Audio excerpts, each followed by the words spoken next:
Yes, now. What? Now. If I hit this button, boom, the whole program's gonna start. Okay, well, hit it. All right.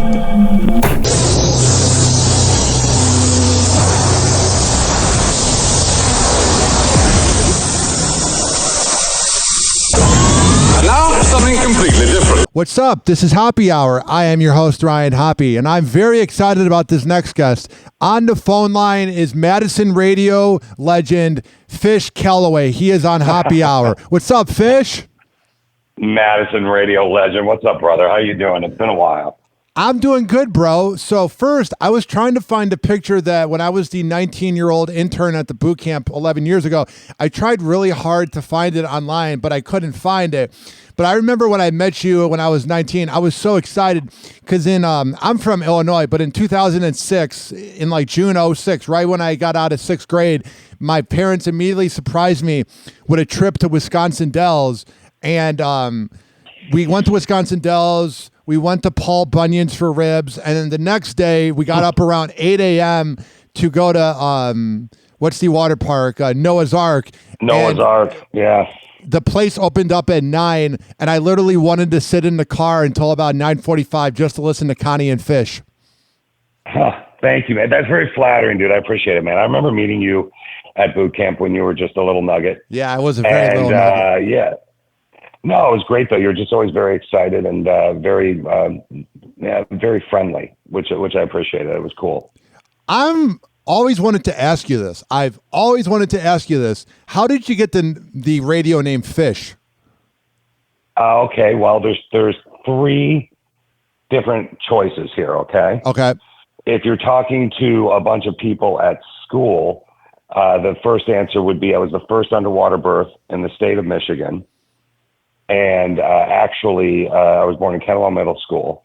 And I was underwater birth, and they decided to name me Fish because I was an underwater birth. So Fish is your actual name. So, sure. Or the second answer would be a very inappropriate answer and the doctor named me. Or the third answer is there's a morning show. I don't know, a lot of people don't know who they are. Have you ever heard of Free Beer and Hot Wings? Yeah, I'm a pretty big fan of them. Yeah, there you go. Me too. They're actually great guys. Well, Hot Wings, do you know what Hot Wings' name is? Isn't it like Chris? Yep. And Hot Wings and I started at the same radio station. Oh, really? And yeah, so maybe Fish was a nickname that Connie called me because of my last name. That's possibly the answer, but you can choose from either of the three because you're special. I like the one that involves Free Beer and Hot Wings because those guys, man, I used to listen to them. I don't listen to as much morning radio because I'm not up. But What's crazy about them is I guess you could call them shock jocks or whatever. But I met them 7 years ago, and they were the classiest dudes I've ever met. They were at the 2017 boot camp in Atlanta. Yep. So Connie and Fish and Free Beer and Hot Wings, we all started together with a gentleman by the name of Bill at a radio station in Omaha, Nebraska. And they didn't want two people named Chris. And that's all. I mean, that might tie in with my name. I don't know. Who knows? So I had to be given a different name, possibly, because Hot Wings was there. Hot Wings at the time was called Chris on the air, and Greg was Greg. They weren't Free Beer and Hot Wings yet. So we all started together. We would all end and I hope I'm not skipping too far ahead of where you planned on going. No, you're good. But we would all end our careers as a team. They're still going, obviously, but in Grand Rapids in the same building, working together. So Connie and Greg and Chris and I were all very close. Still very close. I call Greg and Chris, they do anything and vice versa. They're great guys. They're actually wonderful humans.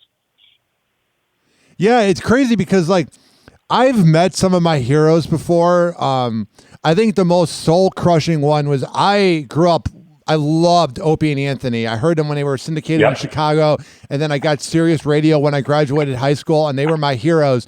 And Opie follows me on Twitter. Opie's kind of cool, but when I met him in 2016, I got a tour of the show through Eric Nagel, the producer, and he was very standoffish, but at that time, him and Jim Norton weren't really getting along. And it's very weird when you meet your like heroes, because sometimes they can be super cool, and then sometimes it's sort of a bummer. I don't know if you've ever met a celebrity that you were so excited to meet, and then they were kind of passive aggressive, and it kind of ruined it for you. A celebrity or somebody in overall. Someone in our industry, I've been very fortunate. The people I've met, Brother Weeze, BJ, who I know you know both of them. Just wonderful, amazing, gifted jocks and just great humans. So I would say, honestly, like I've been I haven't had that experience when I was like, what an ass. That hasn't happened yet. That's a very good thing. Right. What got you into radio? What was like the thing that made you want to do it? It was my old air partner, Connie. So I was going to Central Michigan University, and at the same time, Connie and Greg and Chris Freeber and Hot Wings, not to make this about them, but it just ties in. We were all going to Central Michigan. They were all in broadcasting. I was not. And I was DJing weddings, and I was working for a radio station there called CFX. And Connie was doing nights, and I was logging in music for the mobile DJ system. And Connie did a thing about, do you know what the Turkey Talk hotline is? I think I might have heard it, but I'm not sure. It's like a Butterball Turkey Talk hotline for Thanksgiving. And Connie did a break on it, and I thought she was joking. And then I used to call her up with character voices, and we would do bits about it. Connie would then have the opportunity to do afternoons in Omaha, Nebraska, where then Freeber and Hot Wings would move to Omaha, Nebraska as well. And they would all develop as well as myself. And I was her intern.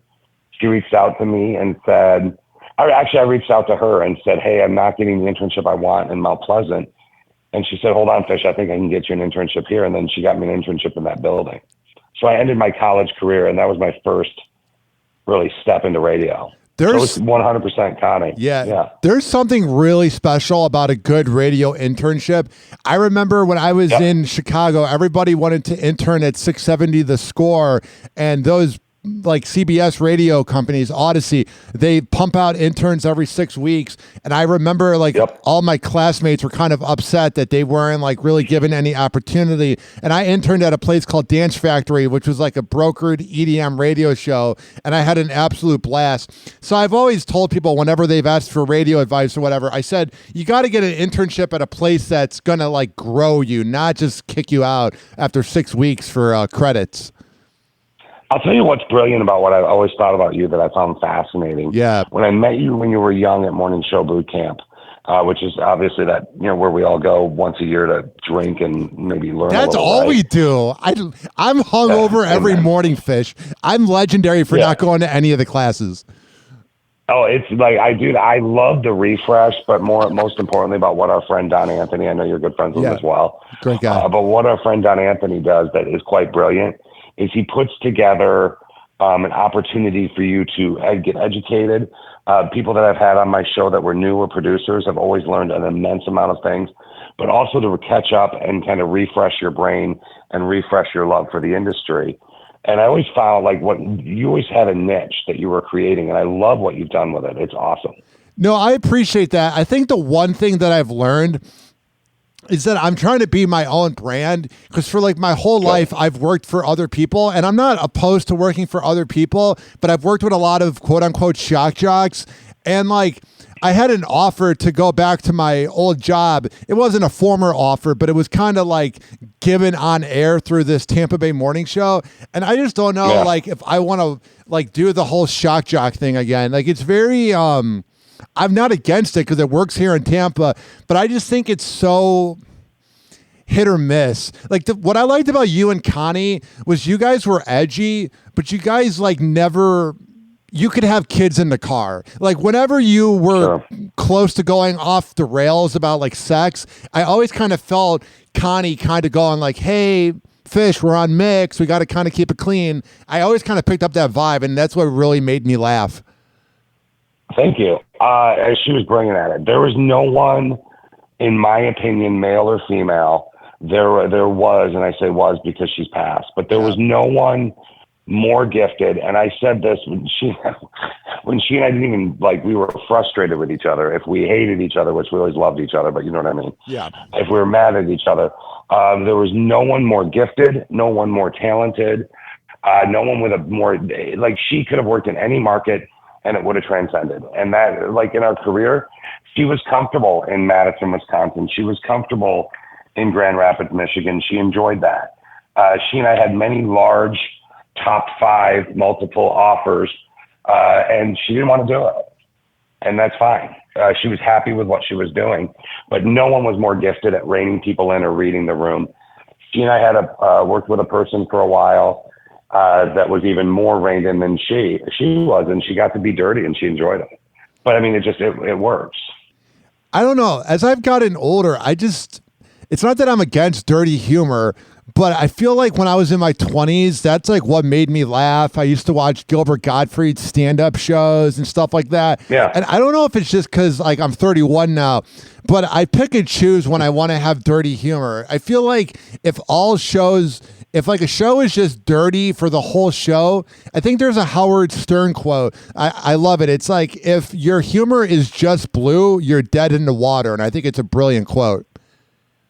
That's a great quote. I mean, Howard Stern is obviously Howard Stern, right? Yeah. He's the guy, in my opinion. I agree. The guy or the girl. That all being said, I think that if you, there's a gentleman, I did stand up here for a little bit, which is so much harder than radio. Oh, yeah. And I did stand up comedy for a little bit, and I tried it. And my first time I ever did stand up, there was a gentleman named Gus who owns, and his daughters now own and run the comedy club on State Street in Madison. And I thanked him for letting me do it. And he's a great guy. And he was like, Fish, you're very funny. You don't need to be blue all the time. You don't always have to go for the dick joke. And I get it. I mean, there is an art to it. I think as we develop our craft, maybe there is a little bit more of an art to it. There are some very, like, as what you would maybe say, offensive morning shows. There are some very gifted people doing that right now. Oh, yeah. There are. But I mean, that's not my thing either right now. Well, but yeah. And I think, there were some extremely gifted people like Brother Weeze, BJ Shea, Rick Rumble, some of the guys I've met from the boot camp. What I love about them is that they're like almost like recovering shock jocks. Like, they were really dirty, maybe even before I met them, and now they're kind of like still edgy, but there just reaches a time where it just is not necessary. Like, I'll listen to like even like down here in Tampa. He's on brokered radio, but he does okay. Bubba the Love Sponge. And I'll listen to it a little bit. Bubba. And he talks about like boobs, ass. And I'm just like, dude, you're 57 years old. What are you doing? No, see, Bubba, though, like, if you look at some of Bubba the Love Sponge's stuff from 20, 30 years ago, I mean, that was kind of my, man, I just loved Bubba the Love Sponge. Me too. And I'm sure he's a good guy. I don't know him one way or the other. But so you hope the best, right? And the people that you think are doing it. But he did some incredible bits, and I'm sure he still does some stuff. It's maybe not my thing. I mean, I'm a big Tampa fan. My brother lives there. My sister-in-law and my nephews all live there. So MJ and BJ, I mean, always a fan. I actually work for MJ occasionally. MJ is quite possibly one of the most brilliant broadcasters of all time. He cares so much about his show. I've never met anybody. He's not even just a perfectionist, but he really, like, for example, he notices things that people don't notice. So like, if like a spot's airing, like a commercial, and there's like 1 second of dead air going into the next spot, I'm not noticing that because I'm like editing the podcast during commercial breaks. But he's like, he'll be like, Hoppe, tell the production guy to take out the dead air on the last second of that commercial. Like, he has an ear for things because he's been doing it since the 80s. He has an ear for things that a lot of people that are younger like me might not hear. And then I notice it with whatever I do, because like, even at half a second of dead air, some radio stations don't mind it, but there is something really nice about when it's just audio, and there's no dead air. It's all about who you learn this from. It's all about stepping in my opinion. In my opinion, you can always, like, my favorite quote some consultant told me once was like, even Aaron Rodgers has a quarterback coach, right? Even Aaron Rodgers can get pointers in football, right? Depending on whoever you're into, you can place that with whoever especially you want. Now. But MJ was just as gifted at 20, just learning more, right? Than he is now. What'd you say? He's 57 now or something like that? Whatever it is. They're all, Bubba? I think they're the same age. MJ's brilliant. Yeah. And MJ and BJ, that morning show from years ago, was one of the best shows I've ever heard in my career. Like, they're brilliant. Connie, I remember when Connie and I split for a little bit, and then we would get back together. One of my friends was like, "Man, what are you going to do without Connie?" And I'm like, "Well, I ran with an Olympian for 15 years. So hopefully I can run at least like an Olympian, even though I'm not one." Right? So that's the way I look at it. Learn from those around you. Look at all the stuff you just said you learned from MJ. It's awesome. Well, and the thing, I feel like I learned a lot. So during COVID in 2020, first of all, the Karen News Network, I listen to your podcast every day, and you guys carried COVID. Like, let's say March through when she got the unfortunate cancer diagnosis. That run you guys had during COVID was some of the best radio I ever heard, because nobody knew what was going on, and everybody was getting political and angry, even shows I was working for. And you guys were just always that like light at the end of the tunnel to not think about the chaos of the world. Okay, so wait a minute. Did you do research for this interview, or were you actually really kind of dipping in then? Because I'm very flattered. That's very cool of you. No, I listen to you guys. I listen to you guys every day when you guys had the podcast. You guys were so good when I heard you guys in 6th grade. I was really impressionable when I was younger for listening to radio shows.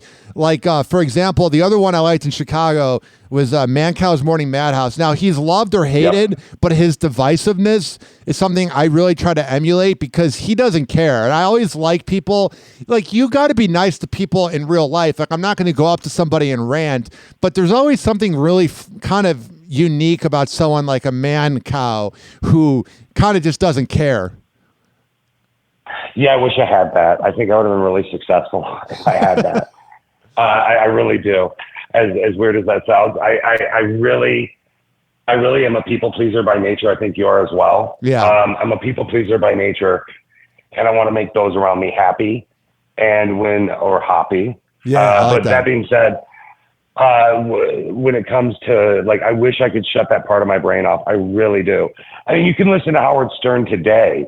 I'm not about political radio, personally, for me. Me neither. But I just like to shut down. But I mean, if you find Howard Stern when he's not getting political, which either one way or the other, if you're into it, you're into it. If you really listen to him, he'll talk about the old days. And he's like, I don't want to see complaint emails. It upsets me. It messes with my head. I want to get a hold of them, tell them I'm sorry. Like, it can really screw you up. And I think you got to shut it off. I wish I had the balls of someone like a Mancow that was like, you know what, screw you. Maybe he wasn't like that behind closed doors, but it felt like it. You know what was funny is there's rumors. So when I worked here's how I'll explain it. Rover pretty much copied everything Stern did, and I worked for Rover 10 years ago for a few months, and then I got fired. I met Rover before. He was a pretty good guy, wasn't he? I don't know. He's okay. Like, I was young and dumb. I got blackout drunk at an event. It was a St. Patrick's Day bar crawl, and they were looking for a reason to get rid of me because I was kind of young and immature, but I never would have gone to Tampa if it wasn't for him. The guy's really talented, but the one thing was we weren't allowed to print out any of the negative emails that he got, and I've always kind of thought Stern does that too. So what I do on my show is I have a segment called Hoppe's Inbox, where I will read people from YouTube or Twitter that are like, you are the absolute worst. And it's funny because when you read it out loud, it's always somebody who's got a private account or somebody that doesn't have a profile picture, and they never have the guts to say it to your face. And there's something, I wish more shows read their mean comments. There's something really therapeutic about reading it out loud and being like, this is nonsense. Well, Jimmy Kimmel did a whole thing about it, right? Mean tweets, yeah. Yeah, I mean, you're absolutely right. Stern definitely is like, I actually heard him like a week or two ago saying that very thing. He's like, somehow one of these negative emails got to me. And he was talking about that. And I used to be very bothered by it. It still bothers me a little bit. But I think, I've had a couple bosses. I'm fortunate enough with my boss right now where he's like, dude, just here's what happened. Got this email or got 7 or 8 emails. They said this. How do you feel about it? Did you do it? Whatever, boom, boom, boom. And I'll say, hey, I'm going to send you the audio. And there it is. He'll always address the concerns of the listener, but he won't. I'm sure that he doesn't show me everything. There's no way. But, I'm doing a different show now anyway, right? I'm doing country radio. So how is that going? What's the transition like to country? I love it. I love it. So this is something that Connie and I had been talking about before, unfortunately, before she got sick in September of over 3 years ago, and 4 years ago, shit. Anyway, this is something that we've been talking about anyway. So I had been listening to country music for years, and I really started to embrace and love it. I wasn't a big country person. People had told Connie and I that we should do country for years. And we were like, no, we're not about it. It's not our thing. We got to love the format. And I started listening to it, and I love it. The artists are incredible. The label reps are great. Not saying that they're not other ways, or other formats, but for me, I've never worked a better format than country music. It is so much fun. I have a great time. And what we're doing with my show is exciting. It's definitely, it's the first time my boss said it the other day, it's the first time I've ever done a show when I wasn't trying to recreate Connie and Fish, which I can't recreate because unfortunately she passed. So my boss literally said the other day, this is Fish's show, and it's an exciting show. So I love it. I love country music. Yeah, you've done. I know I sound like I'm running for office, but I mean it. No, you're doing a good job. I do some promotion events for QYK here in Tampa, and as a 31-year-old man, seeing all the beautiful girls in the middle of the summer in Tampa, that's my favorite part of country music. I'll tell you, dude, I am just all about the listeners and the people. The looks don't matter to me. No, it's amazing. Yeah, it's the best. I couldn't agree with you more. It's just fun people. There's a guy named, I know you know Fitz, but there's Fitz. A guy, a gentleman by the name of Scott Mahalik. And I'm probably saying this story wrong, but Scott Mahalik is a genius. And many, many, many years ago, and again, I'm paraphrasing and I might be wrong, but I believe I'm 100% right. So we'll go from there. Yes. Many, many years ago, before somebody sat down with Scott Mahalik. Yeah. And said, what do you want to do with a radio station in Seattle? And he's like, I've been studying this, and he studied it for months. The guy works his butt off. He used to work for DreamWorks. He's worked for big companies, whatever.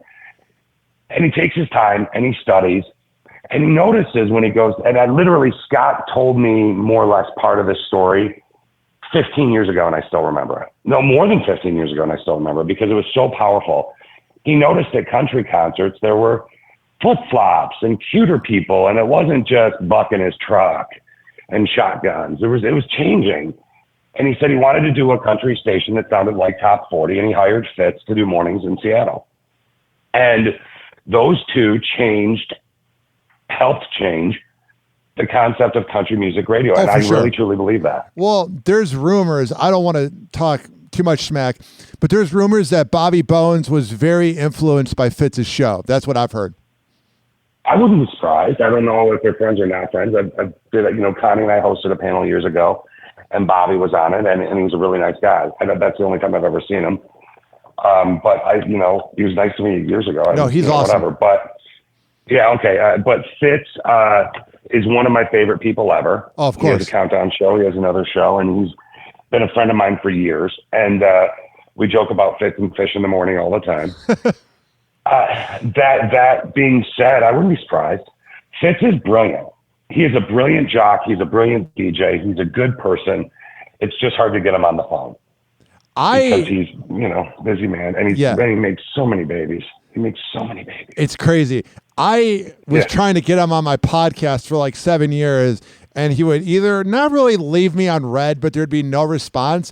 And then like January, I asked him, and he goes, "Let's do it." So then we had an hour and 55-minute podcast where I had to be up the next morning, and he just kept going. And he's like, "Come on, baby, I'm going to give you the longest happy hour ever." And I'm like, "Fitz, you're the man."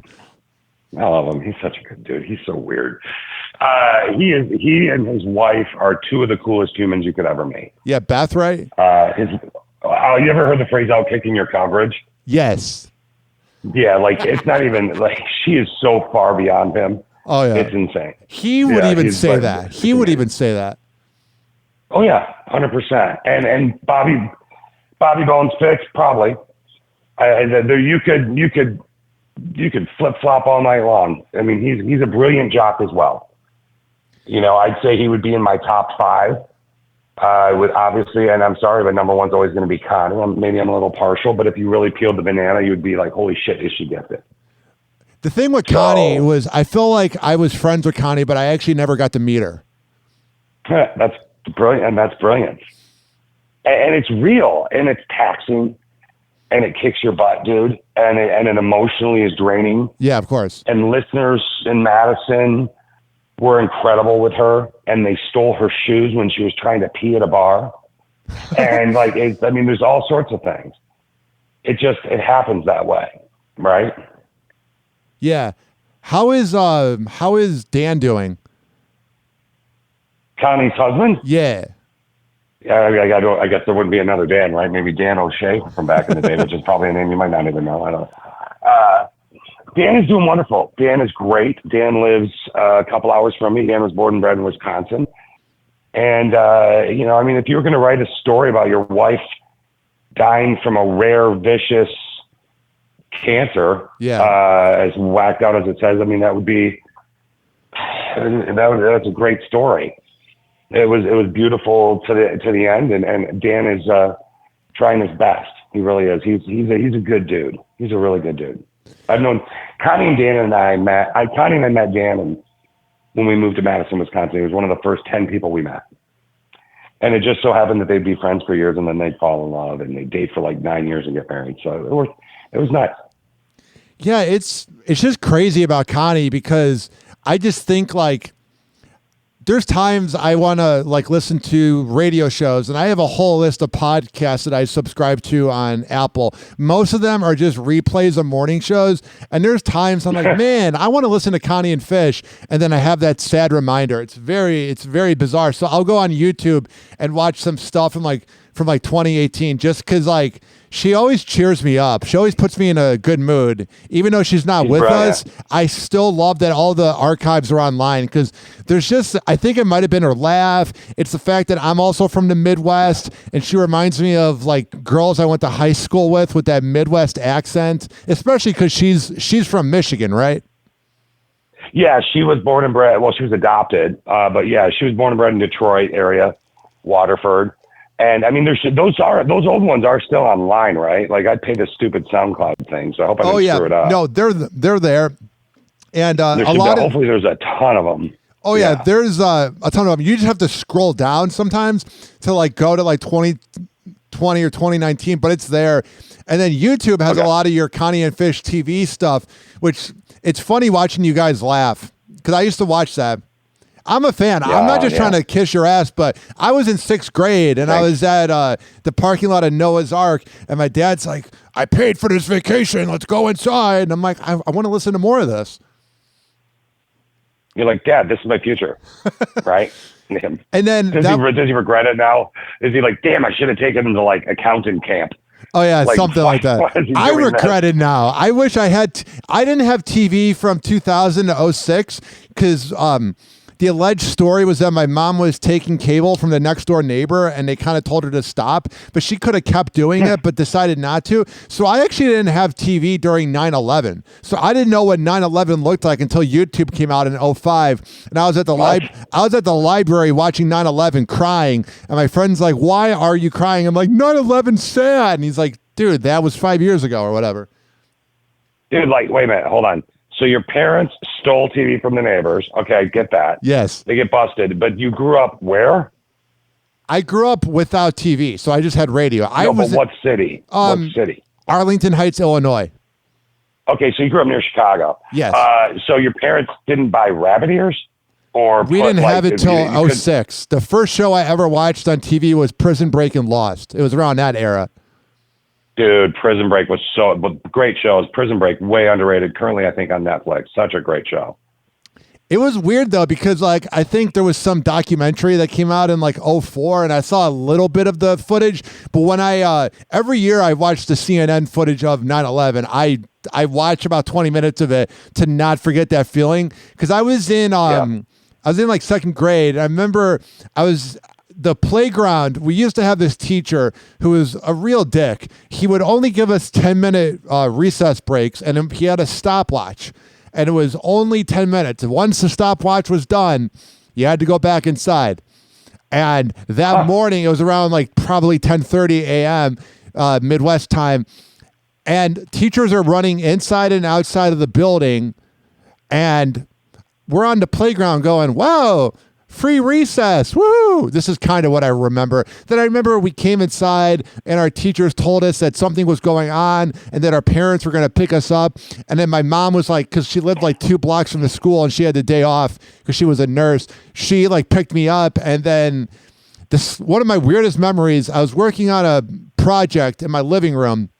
This is probably 2002, and we had News Radio 780 on, and they played some press conference from Bin Laden, and he's like, I want to kill all Americans. And I remember asking my dad, I'm like, why do they hate us? And that was kind of when I learned about evil, to be honest.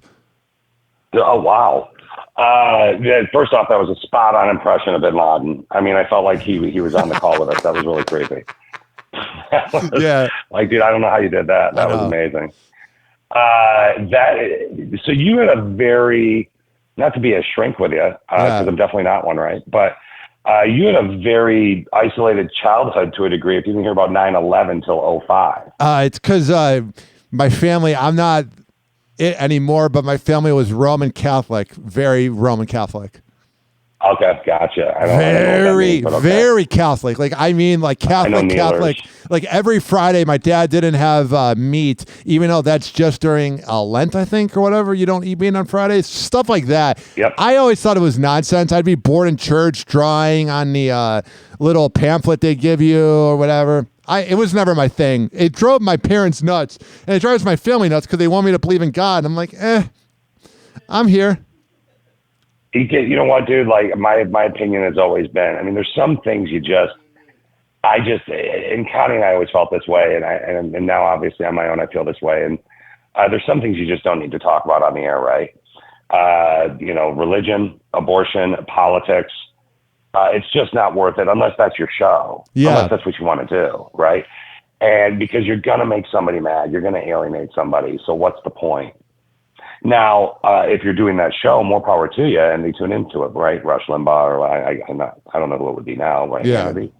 But whatever you're into. But like for me, that's not what I wanted. I listened to Q106 in Lansing, Michigan when I grew up, and I listened to Tim Barron and Jazz McKay and Rich Michaels and all these cheesy DJs because I always got a kick out of it. Rick Dees, obviously, Casey Kasem, whatever, old countdowns, old timey stuff when I was growing up. So that's just what I wanted to do. When organically I got into radio, Connie and I did Shock Jock for a while at a station in West Michigan called 105.3 The Whip with a gentleman named Keith Curry and a bunch of other people. And Phil Becker, who I think ended up, I don't know what he's doing now, but I think he was the VP for Alpha for a while. He was a really cool dude. We did that, for a hot minute, and we got to do the Shock Jock thing, and it was fun. We never went political or anything. It's just not worth it anymore. Did you ever work with Eric Zane? I never worked with Eric Zane, but again, Chris and Greg, Freebeer and Hot Wings, we all started together. So I met Zane when he was with them. Yeah. Because we would catch up at boot camp and we'd go to the bar and catch up. And Greg is actually an extremely gifted color commentator as well. Oh, yeah. And does sports. And Greg actually, once in a while, depending on what market I was in, typically Madison has been my home. But Greg would come to town and we would go to dinner and catch up. But Zane, I never met him that well. Like I just in passing, or maybe I had a couple beers with him. It was always cool to me. Yeah, it's crazy like how like radio shows change over the years. Like it's funny how like there was an era that Zane was there. And then there was an era that other people were there. But I feel like if radio shows don't evolve, then they're just going to never grow, Are you in a relationship right now? Like, are you single or what's your status? I have like a situationship I'm trying to figure out. Okay. So here's the thing. When my theory is there is a core to every personality, and there is a baseline for every personality of who they are. I'm a smart ass. I say inappropriate things. Yeah, you do. I'm a little goofy. I want to make people laugh. That's all I want to do. I actually emotionally, physically get off on making someone laugh or smile. It makes me happy. It fills my heart. That's my thing, right? And that's what you're going to get when you're with me. However, as I've gotten older, as we get older, maybe we morph that a little bit. Like you were talking about how you used to enjoy one type of radio compared to what you enjoy now. Greg and Chris, Fitz, those three gifted individuals are all, the baseline is still there. They're just older, right? Yeah. Our humor changes. That's, one of the most brilliant people in our entire industry, without a shadow of a doubt. Are you familiar with Minneapolis radio? Do you know who Dave Ryan is? Yeah, Dave Ryan's great. Dave Ryan's like the only guy that I've never talked to at the boot camp, but I see him. It's very weird. I just haven't met him yet, but I see him. You should walk up to him. He is one of the nicest people you'll ever meet. You should walk right up to him. And he and I were, what was it, a couple of years ago? He got that award. Yeah. Craddock Award, I saw right? him, I think the Craddock Award. I saw him the day before at the bar, and I sat down with him and we caught up because I was in Minneapolis for a few years. And we were chatting, and he's just such a good dude. Such a brilliant, one of the only people that could, that with his age in that format, and I'm being extremely respectful, I promise, not disrespectful, but the way that he has morphed within that format is just, it's unbelievable. Dave Ryan could have done radio in LA, New York, or all three at the same time if he wanted. Yeah. It's that simple. He's that gifted. He is happy with what he does. And in my opinion, I don't, maybe he's not. I would assume he is. But he's happy with what he does, and I think that's incredible. It's funny. He is brilliant. Whenever I've gone on first dates with girls over the years that are either visiting from Minneapolis or from there, and they ask like what I do for a living, and I say I work in radio, 100% of the time, the millennial girl from Minneapolis would go, "Is your show like Dave Ryan?" Like every single person that's a girl would be like, "Dave Ryan, Dave Ryan, Dave Ryan," over and over. That's when you know that you've achieved a certain level of skill and gift in our industry, because what you said was not, is your show like KDWB, the morning show there, is it like Dave Ryan? Like he is his own brand. And that's amazing. I've always respected the people that like know that they have a market. I think the term from the boot camp, I think Jeff and Jer said, was married to the market, where it's kind of like Rick Rumble's got Virginia Beach, BJ Shea has Seattle, Weeze has Rochester, New York. Like there's some people that like try to like go elsewhere and it doesn't work. That's why Woody going to Los Angeles was such a ballsy but winning move, was because he was doing, because I'm pretty close with Woody. Like I can call him. I'm not bragging. I'm just saying like I've known him since he was in 19th place in Los Angeles, and everybody was like, "Oh, that was a bad move." But people like Woody really took a risk because he was doing so well in St. Louis. And he needed not that he needed the money, but the money was life-changing. And I've always respected people that are good people that literally will leave a town but say, "I need to leave for the money," and are humble about it. Because there's many examples of people that try to leave a city and then they don't do well, and then they kind of go back to the city, and the city's like, they'll keep listening to the show, but there's kind of that like, it's almost like having like a little bit of like a dent on your car. And it's like, oh, well, you left us for a little bit, but now you're back, if that makes sense. Madison is like, so when my mother was 17 years old when she moved to the United States from England, and she would meet my father. And they were on their way to, ironically, Seattle, which is always, I've had a weird thing about Seattle. But they were on their way from New York to Seattle, and they stopped in Michigan, where my father was a minister for a little bit, and then would become a child psychologist. And they stopped in Michigan. And my mother always said it's a town called Okemos in Michigan. It's a suburb of the capital of Lansing. And my mother always said, Okemos is my home, right? That was always her home. They moved to Florida so they could spend time in the Tampa area with their grandkids for years. But then before my mother passed, they would end up back in Okemos because it was her home, right? That's how Madison is to me. I've left Madison before. I left Madison. I went to Minneapolis for, almost about 3 years.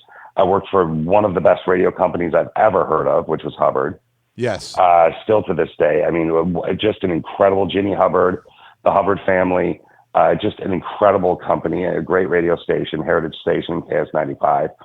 I just couldn't, for some reason, marry the market. They asked me to stay. The only thing I disagree with you on, in my opinion, is the money thing. because at the end of the day, when you get home, no matter what your home looks like, the question is, are you happy? Hubbard was very generous with me in Minneapolis, and they didn't let me go. I left, and they offered quite a good thing for me to stay. It just didn't feel right for me. I was always trying to find that Connie and Fish, right? Yeah.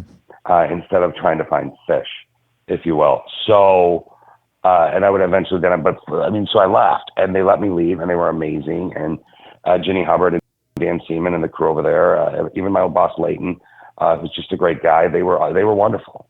And they said, good luck to you. We think you're making a huge mistake, but we wish you the best. And fortunately for me, I got to work with Connie before she would pass for 4.5 years and wrap up her career with her. So that worked out well, right? So, but it was never like the money was never comparable to what Minneapolis offered, right? I've never been to Minneapolis. Minneapolis is a great market. It's an incredible city. There's an excellent radio out there. Tony Fly was one of the best jocks I ever heard when I was your age, when I was 22, not 19, but 22 when I got into radio. When I heard Tony Fly on the radio, he's a Sirius XM, I believe now. He was just incredible. It was amazing. I remember calling Connie and saying, oh my God, I found your counterpart, your male counterpart. This guy's just as good as you. I'll never forget it. Yeah, he's a really gifted DJ. Now, I'm curious about this. I've worked on some radio shows where during the commercial break, everybody talks and it almost feels like they waste their energy and they should save it for the show. And then I worked with Rover, and you're not supposed to talk to him because he wants to save everything for the air. So when you worked with Connie, did you save everything for the air, or did you guys kind of shoot the shit during the commercial break? 100% shot the shit. Yeah. I have a new partner. Her name is Elizabeth Mary, and she's amazingly gifted. And she's actually a country artist, regionally very successful, growing. She'll be a name you'll know in the next 2-3 years for sure. Outside of radio, I mean, within country music, she's a singer, and she's on my show, and she's so good. And she's so great. And we were talking about that very thing today. I remember Connie and I used to talk about stuff, and I'd say, hey, do you have an idea for this next break? And she's like, no. And I'd be like, okay, well, I'm going to go to the urinal and come up with something. And I'd go pee and come back, and we'd think about it. Well, we were always talking. There was no not talking. More power to Rover. Rover's very successful, and he does a good show, but just that's not the way I do it. Like, let's talk. Like, you and I, the conversation that we might have off the air before we go back on the air, I might find something out about you that I didn't know, and you just organically just said casually. I think there's a happy mix of like maybe saving some of it for the air, but you definitely want to still talk to your team at the same time. 100%. Like, here's a great example. I would say this. Let's say, I don't know. Let's say your grandma used to be a lesbian, and you're like, and we're talking off the air, and you're like, well, yeah, my grandma actually used to be a lesbian. If we were off the air having a conversation about that, I would say, stop. I want to hear the rest of it on the air. Yes. That, I think, is the medium for me. That's where it fits. That's where it fits. Ironically, how Fitz or Fraser Hot Wings or Rover do their show is, I know Greg and Chris, Freeman and Hot Wings, have a really relaxed environment. Fitz is just a ridiculously gifted dude. Fitz has the life, too, because he got to move back to Texas to be with his mom and dad in his hometown. Yep, with his 17 kids. He probably needed a babysitter. He probably saved millions of dollars. I bet he's making a baby right now. He probably made 3 babies since we've been on the phone. Like, dude, I'm telling you, that guy's he's amazing. He's a fertile myrtle. He is. One of the first things I did when I got onto Q106, Madison's country. One of the first things I did when I got onto Q106 was my boss, Randy, knows Fitz as well. And I called Fitz and I said, hey, your countdown's not on here. Do you want to see if we can get it on in Madison? And he was like, yes, please. And immediately we threw that on there. It's a great show. Oh, it's the best. Yeah. Fitz is probably the second best DJ in country music. Who's the first? You? What? No. Okay, fine. No, Fitz is awesome. I don't really have that ego, but yeah. I'm just kidding. No, he's in the top 7. Oh, for But sure. he might be number 1, but he's in the top 17. So It's always hard picking and choosing who's like number 1. It's always kind of a weird debate, even with like basketball. If you were to say like, oh, LeBron or Jordan, it's always weird. I think it's a very Gen Z thing, but the whole GOAT, at times it gets nauseating when it's like, who's the GOAT? It's like, well, everybody brings different things to the table, you know? Joe Montana versus Brady, LeBron, Jordan. It gets a little tiring. There's a lot of goats out there in the farm, bro. Like, I mean, to be I like that. analogy, I never heard that. So you and I just created it. You can have it. That's my gift. I just want to make you happy. Yes. So, I love that. Yeah, I'm all about your brand. No, honestly, there's a lot of great gifted people out there, and sometimes you might be surprised at who it is. My old producer, Steve, he produced for Connie and I. Amazingly gifted individual at so many different things. There's a gentleman by the name of Rudy that was my producer. Rudy and Tiffany were producers in Minneapolis. Rudy's doing stand-up comedy. I believe he just moved to Vegas, and he's an unbelievably gifted jock. On air, mornings, afternoons, nights, rock, top 40, whatever format you want to talk, without a shadow of a doubt. What do you think about the Radio Hall of Fame? I don't honestly know too much about it. I think we all have our own Radio Hall of Fame. I mean, is it anywhere? Like, is there a building or something? It's in Chicago. It's in Chicago. Okay. So Mancow should be there, I would hope. I don't think he's not in. It's very picking and choosing. Like, I feel like sometimes, like a show like Opie and Anthony should be a first ballot, and they're not in. It's kind of picking and choosing at times. I don't know enough about it. I would, I think I wish I knew more about it, and it's almost embarrassing that I don't know a lot about it, but it was funny. One of the things I got I used to be obsessed with my ratings. I was obsessed. Like when I first moved to Madison in 2001, and I was on the air on September 11th, and when we were talking about that earlier, but like when we moved here in January of 01, I was already obsessed with ratings. But my boss was like, okay, let's break it down, 25-54. And I got a really good lesson from my old boss, Jeff, on all of that stuff. And then when I moved to Minneapolis and they were doing the meters, I learned even more. I mean, I would sit in my old boss Layton's office for an hour learning about people meters and how they work. Now I'm like, with the accolades and the awards and stuff. I mean, it's awesome. I think it's great. I think for example, your Radio Hall of Fame should have Opie and Anthony. Opie and Anthony, actually, they used to do something where they would talk about crappy DJs on the air. Yeah, I know. And somebody sent them a clip of Connie and I, and it was like one of the worst breaks we ever did. And then some listeners sent it to us, and they were slamming us, and it was funny. But very gifted. Whether you don't like them as humans or not, they were really good at their craft. I guarantee you Mancow didn't have all friends. Right? Oh, not everybody likes Howard Stern, right? Yeah, the thing with Opie and Anthony, the problem with Opie and Anthony is, and they've even admitted it, is that with their pets, which were their listeners, they created a culture of making fun of other people.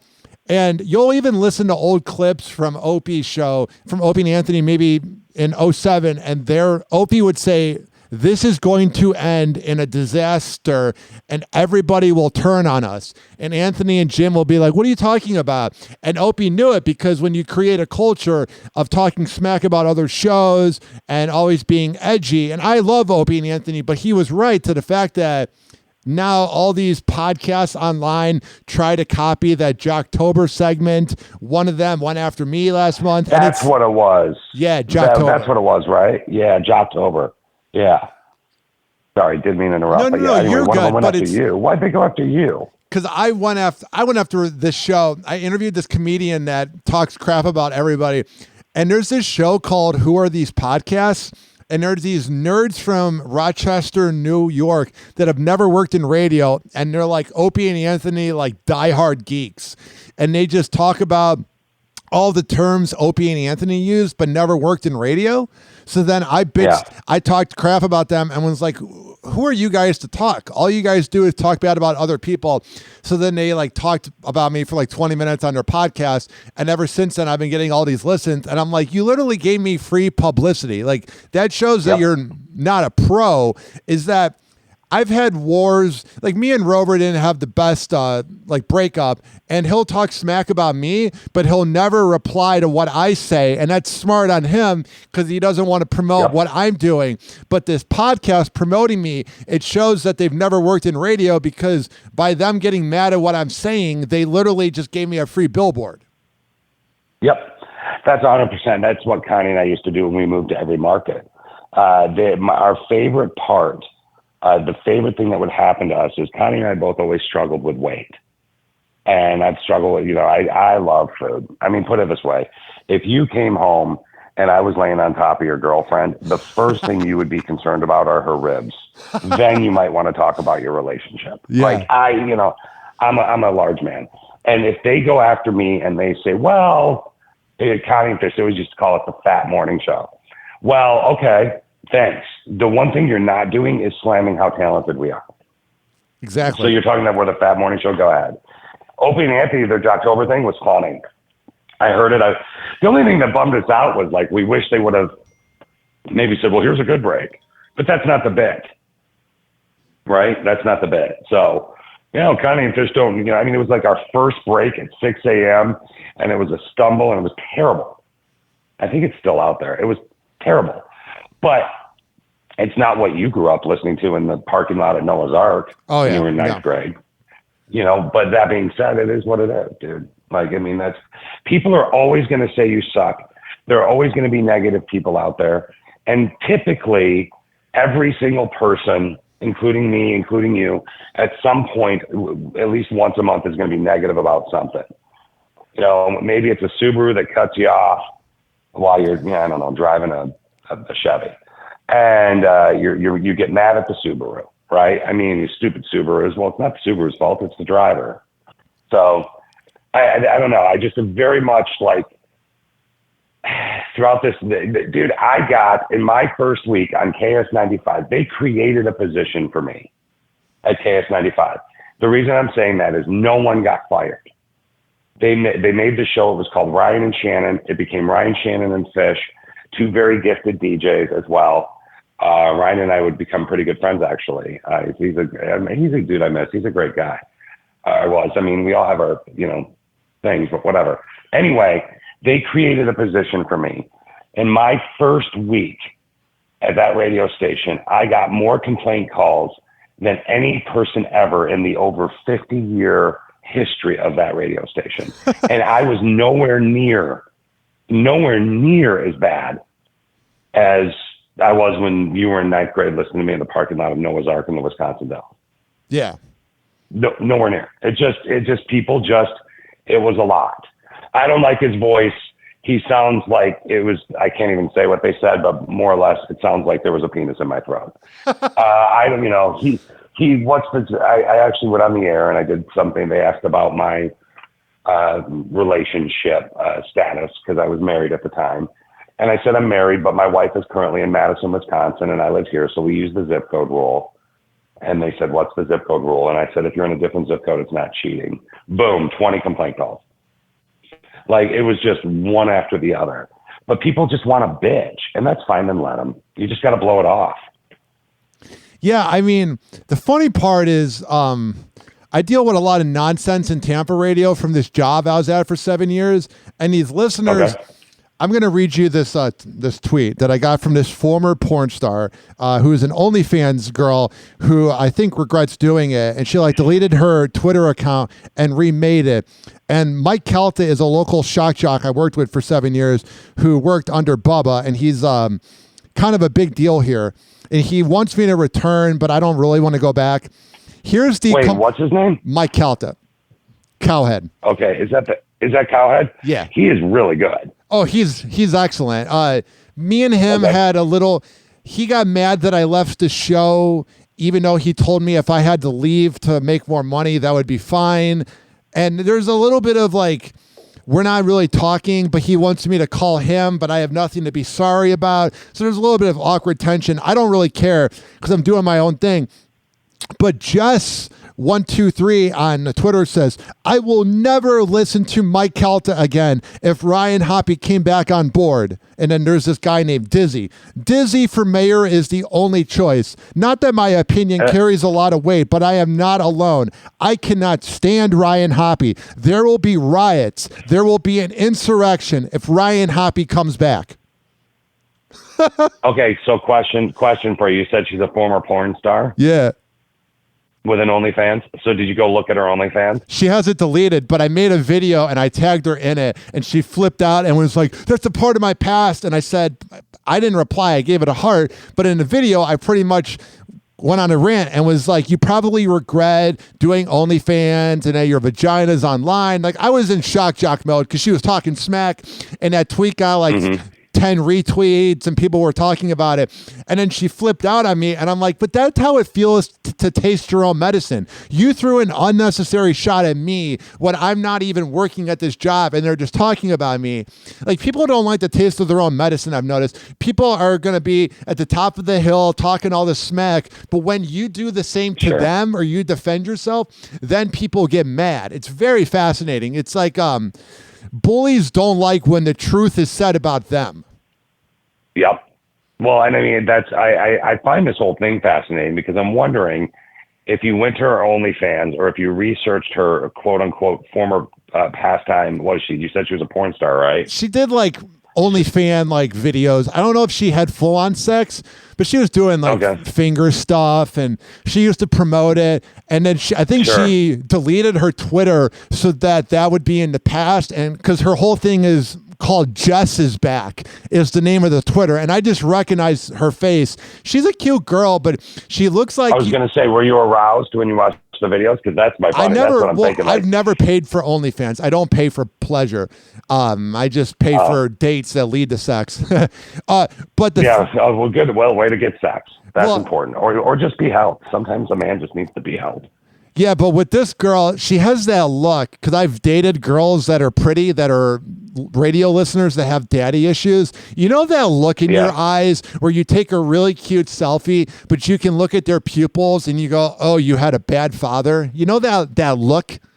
That look a girl has? Yeah, dude. I think I might know that look. That's what that girl had. She has that look that like her dad left when she was 5. It's I don't want to be... Are you sure you don't kind of have a crush on her? No. It sounds like you have a crush on her. No, I do not. I am a recovering guy who used to love girls with daddy issues. They ruin your life. Okay, there it is. When you break up with girls with daddy issues, then they make Facebook posts about you. Every time. Well, if you date a girl with daddy issues, does she give you a gift on Father's Day?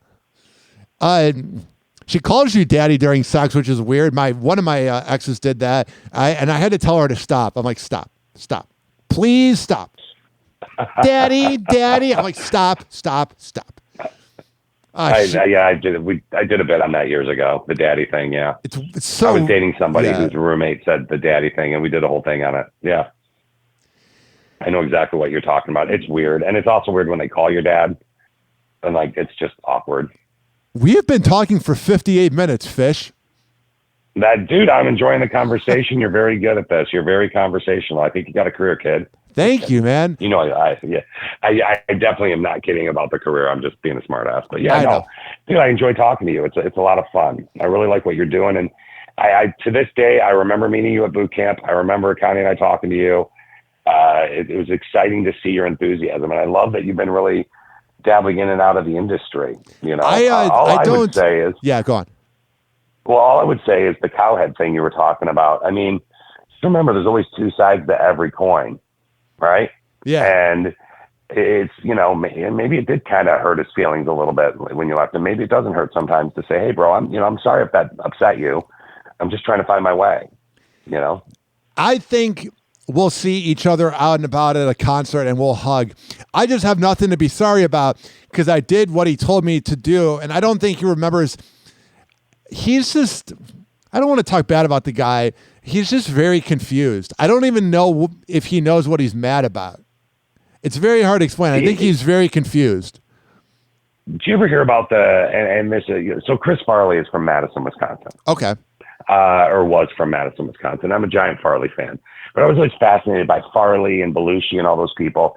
And I remember, actually, it was my old air partner, Connie, who said, usually the most gifted people are the most screwed up, right? Yeah. Usually, not all the time, but usually. And if you look at a lot of the gifted people in the world, they're usually the most screwed up, but they're gifted.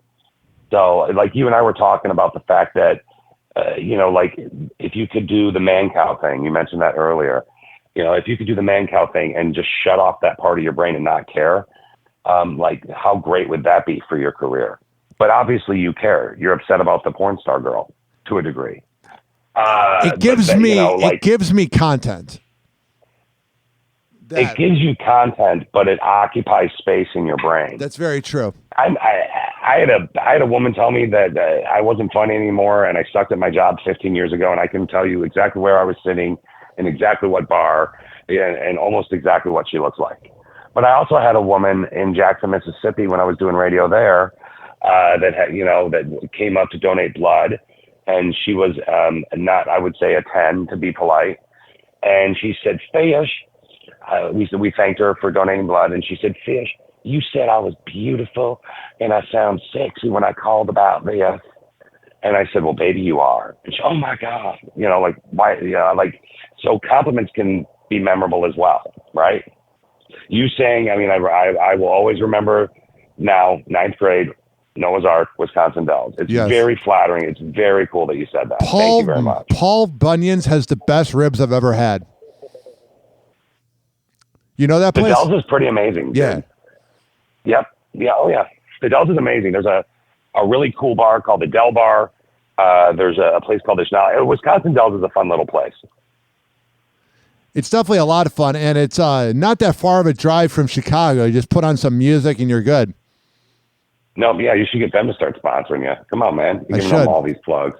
Fish, how can people find your show? Fish with Friends. Just go to fishwithfriends.com.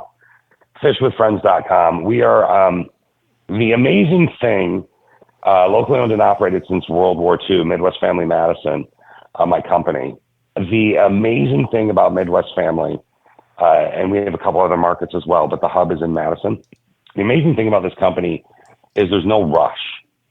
And we have been creating for well over a year now this show that we're doing, and it's almost ready to go full tilt. This Fish with Friends, and literally my show for 6 months was Fish with Friends, but it was just me, so I had no friends, except for the listeners, right? The clique of 6 people that listen. But we're creating this show that's really exciting. It's a lot of fun, dude. It's a lot of fun, and you'll get a kick out of it, and it'll be podcasts, and we'll do all the things. But again, my boss and I, Randy is my boss, and Randy and I have been taking our time to create this vision that we have, and it's almost there, and it's pretty exciting. Well, Fish, when everything gets launched, send it to me, and I'll definitely spread the word. Oh, thanks, man. I appreciate it, dude. I really do. I really appreciate it. It's a lot of fun, and this has been a lot of fun. It's been really cool to talk to you. Are you going to be at the next boot camp? I'm going to try to go next year. I haven't been since 2021, and I think I'm going to break the bank for it next year. I would if I were you. I didn't go last year in San Diego. I went to it's a morning show boot camp as a conference for all of us, right? And I didn't go last year. I went the year before, and it's just such a great time, and it's such a good reset. And there are so many good people that do what we do. And even if you're not into radio and you're into podcasting, you could learn so much if you open your mind to it. And you have to talk to BJ Shea, because that dude will mentor everybody. BJ is a saint in radio. Love B. And what I love about BJ is he admits his flaws. He talks about BJ the things. Shea has changed so much, dude. He is such a fascinating individual. And the last morning show boot camp I went to just 2 years ago, he was on a panel about dealing with grief and the stress on morning people and loss. And I had just obviously lost my air partner about a year before. Yeah. Because Connie would die from cancer, right? And it was that whole panel was so incredible and so well done. It was amazing. Do you remember the Kid Craddock year? He died like July 2013, and then August 2013 was the boot camp. Do you remember the speech that like Jeff and Jer gave in that? Yep. I remember. Yep. I think 100%. I think they had some of his ashes or something, and I think they like, or maybe it was like pretend ashes. But I remember at the end of the speech they like flicked it in the air or something. I remember something about that. I remember that was They're so good. I know Bert was a really good friend, really good friends with Kid as well. But Jeff and Jer are one of these are like, if you wanted to dive into morning radio, and if you wanted to learn from people that are just naturally gifted beyond their years, that would be Jeff and Jer. Jeff's one of the nicest guys I've ever met, not just in radio, but just in this planet. Yep. Oh yeah. Just a really good human. I've spent maybe 5 minutes total talking to him, but just a really nice person. Well, Fish, it's been a lot of fun having you on the show. I have literally run out of things to talk about because we've been talking for an hour and 5 minutes. Most program directors, if this was a talk break, most program directors would have been freaking out about PPM. Yes, they would have, my friend. They definitely would have. How long did you talk to Fitz for? Like an hour and 55 minutes. Oh, damn. If it was just like 5 or 10 more minutes, I was going to say, man, I will talk to you. If I could be that damn Fitz, he always wins. He always wins. It was a lot, though. I love Fitz, but he kept going. He's like, "Come on, baby, we got 20 minutes left," and I had to be up the next morning at 7. And that next morning, I wasn't too tired, but I definitely felt it because I got done at like 9:30, and then I uploaded it afterwards. So, good old Fitz. That dude is like 6'9", good looking and talented. I just hate him so much. Yeah, he and I have a running joke about who's taller. How tall are you? I think I round up to 6'9" because I'm 6'8.5", but it's better to say you're 6'9".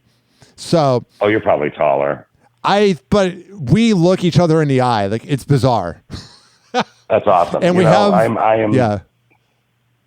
I am nowhere near the height of you guys. If I was off by an inch, I would feel better because 1 inch is a lot more than you think. But no, I'm definitely not as tall as you guys. Mojo's pretty tall too. Mojo's another good boot camper.